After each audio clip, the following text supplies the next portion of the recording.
management strategies. There are three important parts to the success of every organization, yours included. First, the product and services. Second, the process, the way that you do what you do, the way you make your products, the way you market your services. And thirdly, the one that we're going to talk about the most today, the person, the people involved with you in your business. In this session, we'll discuss 4 important strategies managers can use to receive maximum performance from their people. Here's the first one. This may surprise you, but I tell you, this is the truth. When you speak about human behavior, this is absolutely accurate. Number 1, you and I do what we do to gain pleasure or to avoid pain. Everything that you do in your life, you do because you want to gain pleasure or you want to avoid pain. For example, I love to eat a lot of chocolate. And I travel all over the world and I buy chocolates from all over the world. And I eat them. Now, I don't eat a little piece. I eat 2 bars, 3, 4, 5, 6. It takes me about 5 or 6 nice chocolate bars to know I am eating chocolate, for example. And I want you to know, and I enjoy that so much. I get a lot of pleasure. Do you know what happens to me after I eat that chocolate? I go from this position of pleasure to this terrible position of pain. I feel guilty and bad, begin to feel like I'm blowing up, I'm getting cholesterol, and I could die at any moment. Do you feel that way? You see, what happens is, I love gaining that pleasure, although it is momentary. It is only for a few moments. And then I sacrifice this long-term pain. Think of somebody who reports to you. Think of somebody who reports to you who is a procrastinator. Why do they procrastinate? Do they procrastinate because they don't know any better? Do they procrastinate because they're lazy? Do they procrastinate because they're afraid of something? Yeah, maybe. They procrastinate because they want to avoid the pain of rejection or the pain of feeling like they failed. And so they go through life day in, day out, month in, month out, for some people even year in, year out, procrastinating. And the manager, you look at this individual and you're astonished why a mature human being would behave in this way.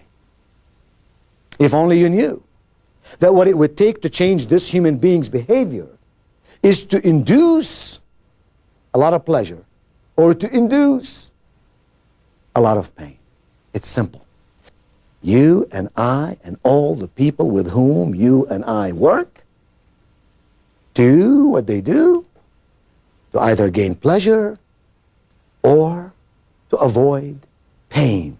And if you want somebody on your staff to change their behavior, you must ask yourself this question: how can I tell them that by getting the new behavior, they could gain a lot of pleasure?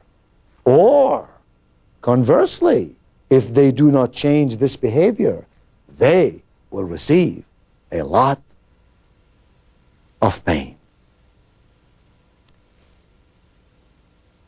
In 25 years or so, working with thousands of people all over the world, I've come to find out that your behavior and my behavior is dependent on 3 basic stages. I'd like to show you what they are.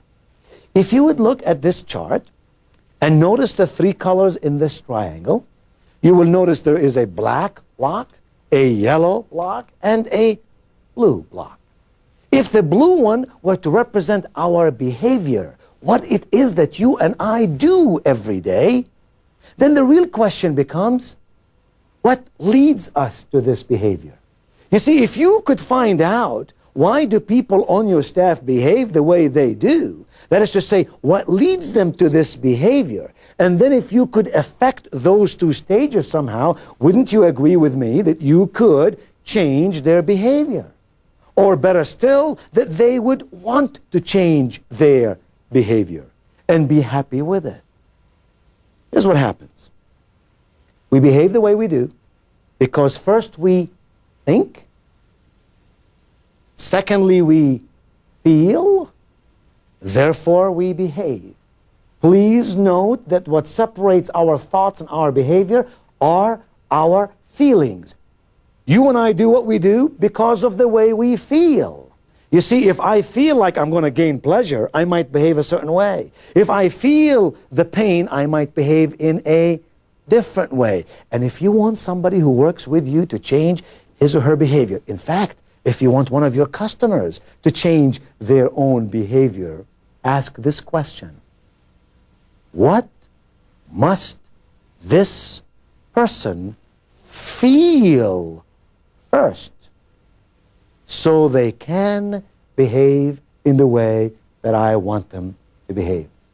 What must they feel first so that they can behave in the way that I want them to behave?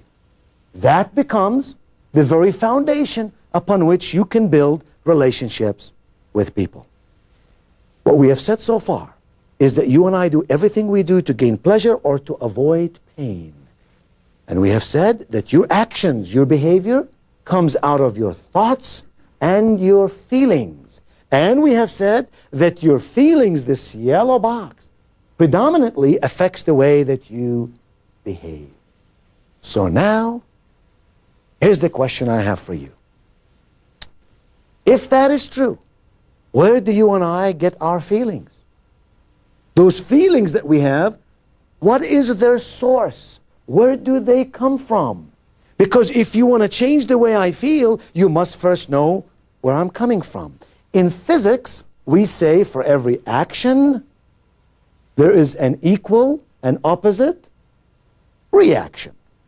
In psychology, we say for every stimulus, there is an equal and opposite response. I do something, you respond to it. I say to you, good morning, how are you? And you say, good morning to you, I'm fine, thank you. Stimulus, response. I do something to you that you don't like. How do you respond? Some people respond likewise. Other people might forgive. What are those feelings dependent on? If I were to pick up this pitcher of water, you can see it has roughly 1/3 to 1/2 filled with water. And if I were to take this pitcher and come to my friend here and unannounced and unexpected, some of you are beginning to enjoy this, huh? You'd like to see me do this. If I were to go over there and I were to pour the contents of this pitcher, all this water, merely on his well-groomed head, his face, his nice suit. And water comes dripping down his face, drips down from his nose, from his earlobe, from his mustache and beard. I have a question for you. How do you think my friend would respond? Let me ask you, if I may. What do you think that he would do if I were to throw that water on his head and his clothing? What do you think he'd do? Well, he would certainly get upset. He would get upset. And then look for a close towel. And look for a towel? To what? To dry himself? To dry himself. And then what? Would he cry then? No, he would probably go through a thought process. But what would he do? He dries himself and then what? Ask why you did it. Okay, interesting. What do you think he would do? He might go opposite. In this context, he might laugh. He might laugh. He might say, ha ha ha, I love this. Bring me another pitcher of water. Okay, but he would laugh. He might laugh it off and He might think it's amusing. right, Okay? shake some water on you. Don't give him any ideas. What do you think he would do? Might get angry. Ah, he might get angry. How would I know that he's angry? He'd probably come off his chair. He would come out of his chair and Perhaps go after you. he would hit me. Possibly. I'm a nice guy. You think he would hit me? It's possible, isn't it? It is possible. What do you think he'd do? Take a look at him. What do you think he'd do? Probably he would get embarrassed Oh, he would get embarrassed. and maybe pull away. He would get embarrassed and pull back? Yeah. Isn't that interesting? Would I turn asked- red and would turn red. Show it in his face. His face would become red, be embarrassed in front of his colleagues then? Very interesting. 4 of you said different things. What do you think you would do? Now let's think of the scenario. I bring the pitcher of water. I come to you, you're well-groomed, look nice. I pour it on you, now you're all wet. What do you think instinctively you would do in response to that? Jump up, And? try to get the coat off, try to get dried off. Wonder what I'm going to do if I was out of town to compensate for being wet. Listen to his answer. His answer has had nothing to do with me. What he has just said is he would be more concerned about what he's going to do now that his clothes are all wet and he's out of town and he has no other clothing. I want you to notice something very interesting, though. The 4 of you, and even you, really now don't know what you would do. You wouldn't wager any money, for example, on what he might do. Even you don't know. Why is that? Here's why. You do not know what he will do, and he's not sure what he would do, because at this moment we are discussing this scenario at the thinking level. This is only a scenario. This is only a possibility. How probable, we don't really know. So at this moment we think of it as an idea over there. But if I were to throw the water on him unexpectedly and unannounced, immediately where would he be? Exactly.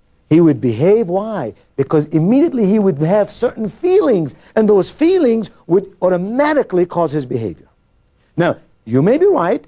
He might punch me and hit me because his behavior was affected by his feelings. And then you know what? He might come right back and say, "Oh, I'm sorry, Neido, I didn't mean to do that."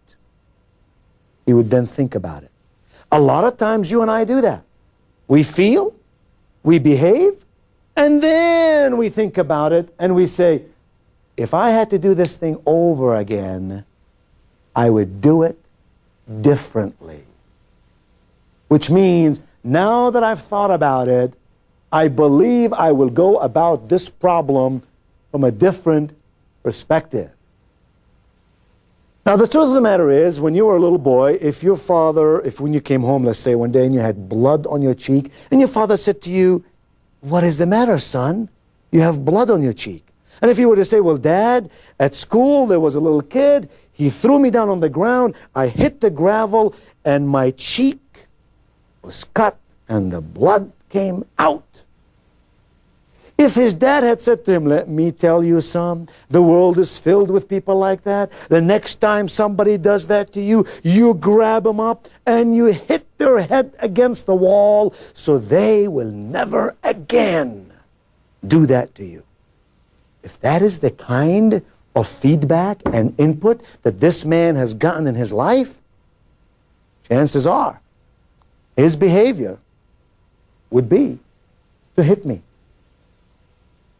If, on the other hand, his father said to him, "Oh, son, life is filled with people like that. The next time somebody hits you, you simply get up, you dust your clothes off, and you go on your merry way, because you see, son, life is filled with people who will attempt to make your behavior like their behavior.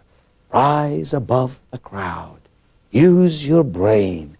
Act in a responsible manner." That's the kind of feedback that you've had in your life. The chances of him hitting me are not good at all. The chances are, like some of you said, he will say, "Why did you do that, Neido? I can't believe you did that to me." He might even get up and quietly leave this room. But hitting me would not be in his consciousness. We said for every action there is a reaction. For every stimulus there is a response. The real question becomes, what causes that response? What creates those feelings within us so we behave in the way that we do? 3 things cause that response. Here they are. First one is called frame of reference. Your frame of reference. The places you've been, the people you've been with, the experiences you've had, all of those come into play as you behave. So for example, your father telling you what to do is in your frame of reference. If your frame of reference is a certain way, you tend to behave that way. Now what that means for you and for me as managers is that sometimes we have the responsibility to change our behavior even though our frame of reference dictates otherwise. As the world about us changes, so must we grow and become better. So first, your frame of reference, your past experiences. Second, your personality traits. Your personality traits. Certain people are very aggressive. They're very temperamental. Others are laid back and quiet and calm, and that affects to a great measure the way that they will behave. And thirdly, our perception, how we perceive circumstances. For example, if he had perceived that the reason I picked up that water and poured it on him was to embarrass him in front of all of you, he might respond one way. On the other hand, if he had perceived that my only purpose, my only motive was to pick up this water and throw it on him only to illustrate a point, even though we would all agree that's not a good illustration, he would forgive me. He would say, oh, Nito, come on, get with it, learn some good things in life, but he would feel no malice towards me. Are we together on that? Our feelings then, our feelings which cause our behavior come from our frame of reference, our personality traits, and our perception of how things are and how they affect us in life. The first management strategy then is that we all do what we do to gain pleasure or to avoid pain. Once we understand that, we can get people to change their behavior by changing their feelings, and we give them new ideas so that they can become better at what they do. There's a second basic strategy that all of us as managers must understand and use effectively with consistency, and that is there is a marked difference between persuasion and information. Somehow, my friends, we have gotten the feeling in this world that all we have to do to give people, to get people to change is to give them more information. If only I can give you more information, you can become better. And the truth is we have information coming at us from all angles, and most people don't know what to do with it. What do you do with all this raw data? Somehow excellent managers have learned to take this body of information and build a bridge slowly and gently to their people to persuade them, to get them to behave in a certain way. I'd like to give you 3 questions. If you answer those 3 questions every time you work with somebody, your persuasion powers will excel. The first one is this. What do I want them to do? What do I want this person to do? If I had my way, what is it that they would do? The second question, how must they feel? How must they feel to do what I want them to do? The third question, what must they know? So they can feel this way, so they can behave in the way I want them to behave. We're right back to think, feel, behave. The truth is, a lot of us try to communicate with others without first, in very clear terms, saying to ourselves, what is it I want this human being to do? Specifically and clearly, what do I want them to do? And then how must they feel to do that? And what must they know first so they can feel this way, so they can do that? Here's an example. You go to a doctor. Let's say you have a sore throat and you go to a doctor. And you sit in the waiting room for the doctor for a long time, although you're a very busy and important person.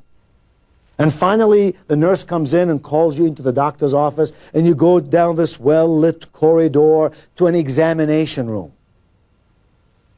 And the nurse says the doctor will be here momentarily. Momentarily means you could wait another 20 minutes or 30 minutes. And tell me something, is that room ever over 20 degrees? I mean, you sort of come in with a cold and you walk out with pneumonia, don't you? And so now 20 minutes outside, 20 minutes inside, finally the doctor comes in and says, what's the matter? And you say, my throat hurts. And the doctor writes a little prescription, so you can take it to a pharmacist, a chemist, a drugstore, where you can buy the medicine. And you could never read what the doctor wrote, right? You cannot read what he wrote. They just never learned how to write properly. The truth is they know exactly how to write. You know what that prescription says? That's a secret message from the doctor to the druggist. And you know what it says? I got my money, now you get your money. Now the doctor spends about 2 or 3 minutes with you, and then the doctor leaves. And as the doctor is leaving, you look at the doctor and what do you say? Thank you. Thank you for having me wait 20 minutes outside and 20 minutes inside. Thank you for taking my money. Isn't that crazy? Shouldn't the doctor be thanking us? Aren't we the customers? Why do we thank the doctor? Because there is a very powerful principle at work. And the principle is that when I went to that doctor, I was very persuaded that that doctor is going to take my pain away. And remember what I said at the top of this program? You and I will do more to avoid pain. And when the doctor takes my pain away, give him my money, give him my time, I'll wait whatever amount of time it takes. We must learn to communicate effectively with our people so that they can be persuaded that the ideas that we give them will work for them in their lives and will help them to achieve the things that they want to achieve in their life. The third principle is that managers today must know the difference between excuses and objections. When you ask someone to do something for you, maybe it's a project to be done, maybe you invite their ideas and participation. Many managers do not know the difference between an objection and an excuse. Only 4 things happen when you ask someone to do something. They either say yes, or they ask you a question, or they give you an excuse, or they give you an objection. If they say yes, that's wonderful. If they ask you a question, you can deal with that. If they give you an excuse, you're in trouble, unless you know how to turn that excuse into an objection. Excuses might be things like, I want to think about it. I want to talk to somebody about it. Let me look into it. In today's world, what do these questions mean? No results come out of statements like that. What we must do is see if the person is giving us a real objection. An objection, you can do something with it. You can provide them more information. You can help them set a strategy. You can show them how they can solve that problem. You can help them manage the journey. An excuse is a waste of your time. And the fourth management strategy that we must all understand, we must know the difference between solutions and agreements. You know, as a manager, you have a lot of power.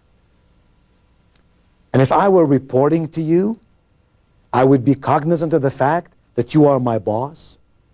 And oftentimes we bring committees together or individuals together, and we solve a problem, but the solution does not bring together teamwork.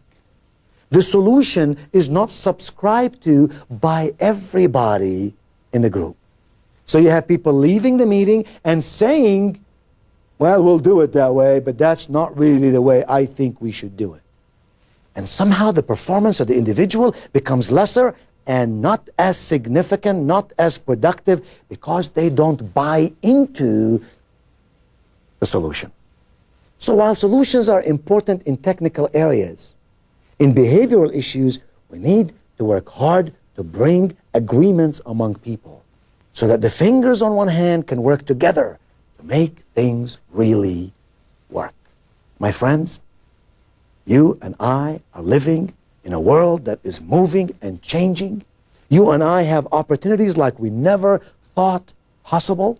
You and I, as managers, can make things happen. We can help our organizations, we can help our people, and we, in the process, can help ourselves. We also must know that yesterday's ideas cannot be used today to solve today's problems. And today's ideas may not be sufficient to meet the challenges of tomorrow. And the smart manager is he or she who understands the basic principles that make for success in management today. Some of these strategies, as I've shared with you today, are simple to understand, useful in our lives, and can be enormously effective. So know that people do what they do to either gain pleasure or avoid pain. Understand that there is a major difference between persuasion and information, between excuses and objections, between solutions and agreements. And when you know those differences, and when you put them to work on a daily basis in your life, in your business, with your group, then you, my friend, you are moving onwards and upwards with excellence.